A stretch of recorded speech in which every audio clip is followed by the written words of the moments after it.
contract. We not sign. We not sign it. So give me my money. Give me my 27 years.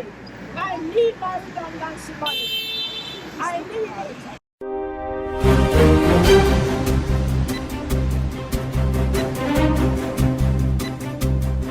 We go to work.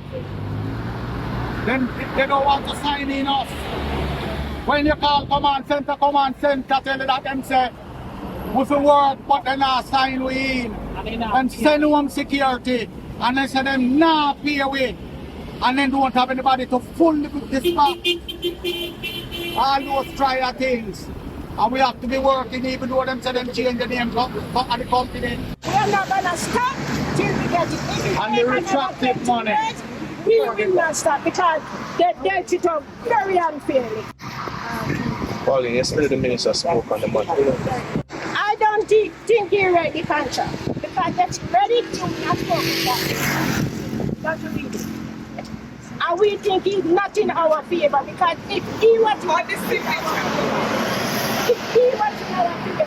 then he would not start that. What would you expect him to say? Expecting him to say, pay the guards, they deserve it.